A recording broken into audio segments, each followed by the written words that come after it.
ચૂંટણીના પડઘમ વાગી રહ્યા છે અને ચૂંટણી માટેની ઉમેદવારોના સિલેક્શનના પ્રોસેસની આ ભાગ છે.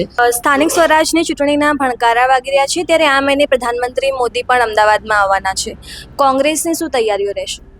અમારી પાસે અમારો એજન્ડા છે.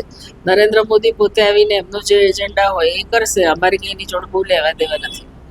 હાલમાં કોંગ્રેસે જાહેરાત કરી હતી QR કોડ સાથે સ્કેન કરીને ઉમેદવારી નોંધાવી શકાય છે, ત્યારે ભાજપના ઓફિશિયલ પેજ પર એક પોસ્ટ આવી હતી કે કાર્યકર્તા વગરની કોંગ્રેસ ઉમેદવાર શોધવા રોડ પર નીકળી છે અને એક મીમ બનાવ્યું હતું. શું કહેવા માંગો છો? ઉમેદવારોની કમી છે એટલા માટે કોંગ્રેસ જઈ રહી છે એ વાત તદ્દન ખોટી છે. ખાસ કરીને હાલમાં કોંગ્રેસે એક કમિટી જાહેર કરી છે જેમાં કોઈ એક પણ નવું નામ નથી. વાત કરીએ તો જિગ્નેશ મેવાણી, ભરતસિંહ સોલંકી, લાલજી દેસાઈ એટલે બધા જૂના નામ છે, તો નવા લોકોને ચાન્સ કેમ નથી મળ્યો?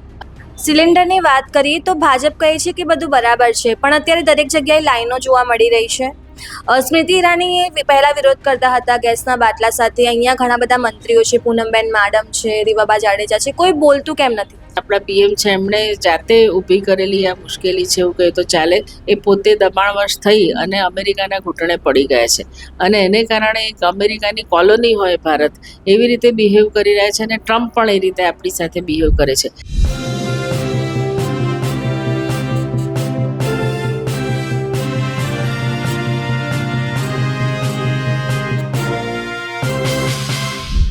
સ્થાનિક સ્વરાજની ચૂંટણીના ભણકારા વચ્ચે હવે કોંગ્રેસ પણ તૈયારીઓમાં લાગી ગઈ છે.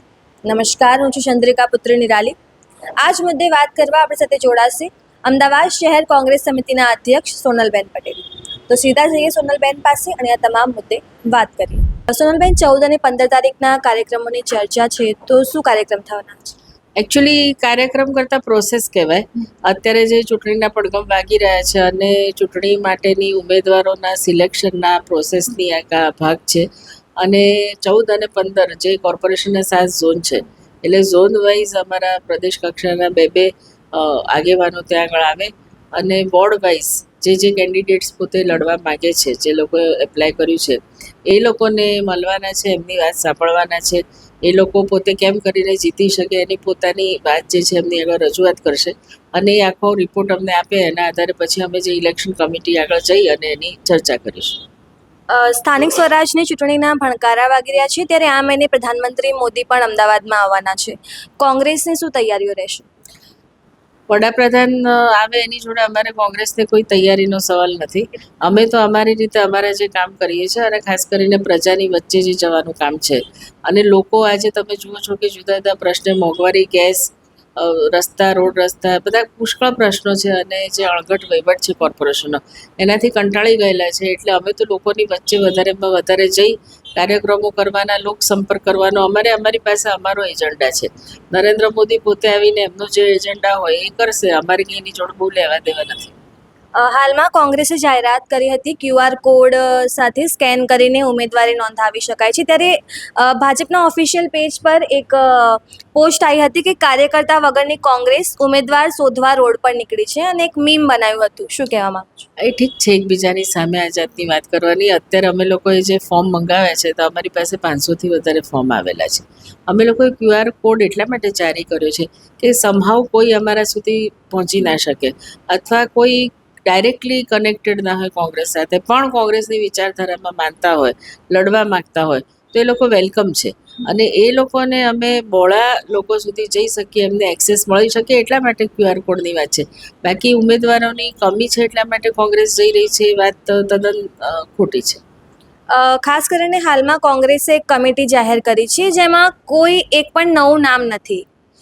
વાત કરીએ તો જિગ્નેશ મેવાણી, ભરતસિંહ સોલંકી, લાલજી દેસાઈ એટલે બધા જૂના નામ છે, તો નવા લોકોને ચાન્સ કેમ નથી મળ્યો? અત્યારે કાલે અમારા જે પ્રભારી મુકુલ વાસ્તિકજી આવવાના છે અને દરેક કમિટી એને એક્સપાન્ડ કરીને લગભગ 14 થી 15 લોકોને આખા ગુજરાતમાંથી, એટલે તમે વિચારો કે લગભગ 200 થી 250 જેટલા લોકોને ઇન્વોલ્વ કરવાના છે.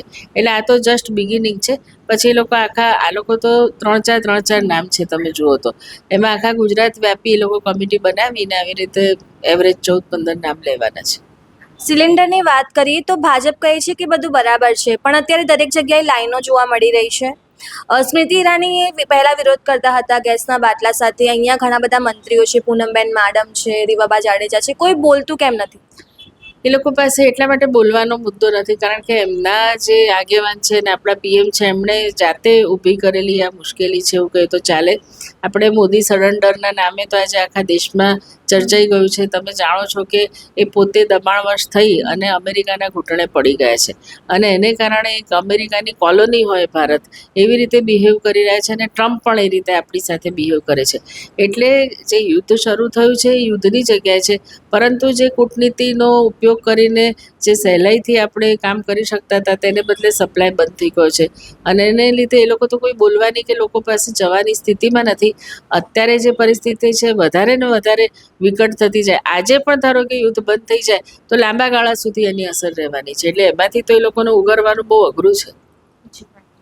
છેલ્લો પ્રશ્ન છે, લાગે છે આવનાર સમયમાં સ્થાનિક સ્વરાજની ચૂંટણીમાં કોંગ્રેસ આ વખતે સારું પ્રદર્શન કરશે? આ ચોક્કસ અમને વિશ્વાસ છે કારણ કે અમે લોકોએ ઘણા વખતથી તૈયારી કરી રહ્યા છે.